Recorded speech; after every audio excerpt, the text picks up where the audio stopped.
She was just the most vivacious, amazing, beautiful, loud, funny, magnetic person, I guess, that you could possibly imagine. I don't know anyone that didn't love her. Anyone she came across just adored her. Liv was no angel. Liv was an early 20s female pushing boundaries wherever she could. She was just one of those kind of infectious personalities. And it was when you started seeing that fading away that you realised there was something deeper wrong.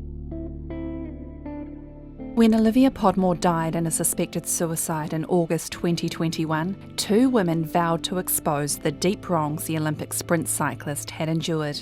Despite participating in 2 major inquiries held by Cycling New Zealand, Nicole Bailey and Jess Massey say it wasn't until the recent coronial inquest that they felt the full reality of what Podmore experienced was brought to light. People tried before, but the circumstances meant that the facts which were brought forward and the realities were watered down and minimised or hidden. For me, it's been really critical this time that all of those things can be brought out into the open and addressed fully and properly and hopefully understood. So, yeah, there isn't another Liv, ever. Nicole Bailey is the ex-wife of the coach who relentlessly bullied Podmore for nearly 2 years in the Cycling New Zealand program. In giving evidence to the coronial inquiry, Bailey chose to have her name made public, even though her ex-husband's identity will remain a secret. I chose not to have name suppression, even though previously I had tried to keep myself out of the limelight as such, was because this is bigger than me now.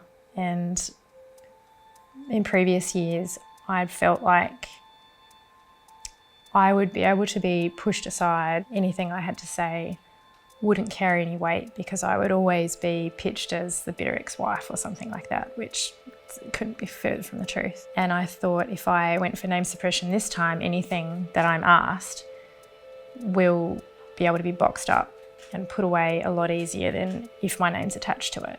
So I thought it would be more useful for Liv, for her legacy, to not hide anymore. Podmore was only 19 and about to make her Olympic debut when she unwittingly exposed an affair between a coach and another athlete in the squad. That led to the bullying and emotional abuse before the young rider ultimately blew the whistle on the coach. Jess Massey, a former team manager at Cycling New Zealand, fought alongside Podmore to expose the sport's failure to keep athletes safe.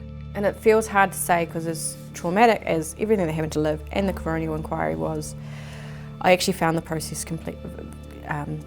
really validating and somewhat cathartic because it felt like I had been raising these issues for 10 years and they'd been marginalised and manipulated into other words or issues, and therefore they'd always lost their impact, whereas it was the first time in 10 years, in a whole decade, that I felt I could stand up as an independent human, not as a team manager, not as anything else, and actually my words and my recollections held some weight, which I don't believe we ever had going through those review processes.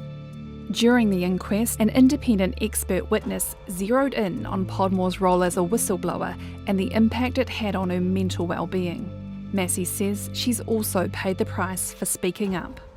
For both Liv and I, for the 4 years post the reviews, we definitely felt tarnished by this whistleblower thing. Whether we were named in reports or not, it was pretty easy to work out who said what and how. I think I professionally got pushed sideways.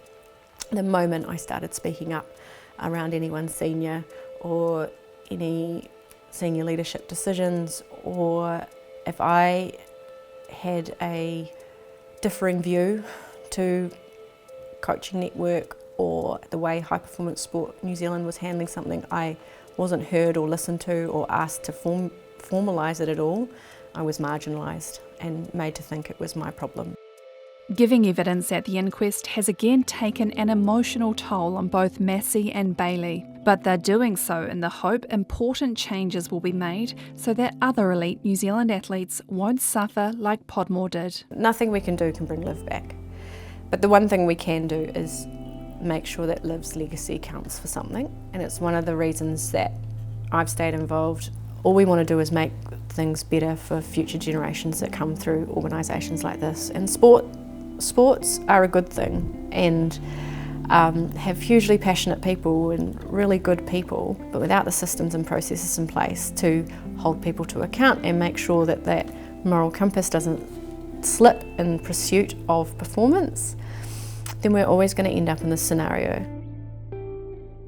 Sitting in court and listening to what has been said from the parties that have been present, it's definitely out in the open now what changes need to be made, and I think the coroner has an amazing amount of work ahead of her to be able to collate all of that and make it make sense, and to be something that's actionable. I would like to think that that change will eventuate, because I hate to think that Liv's gone for no reason.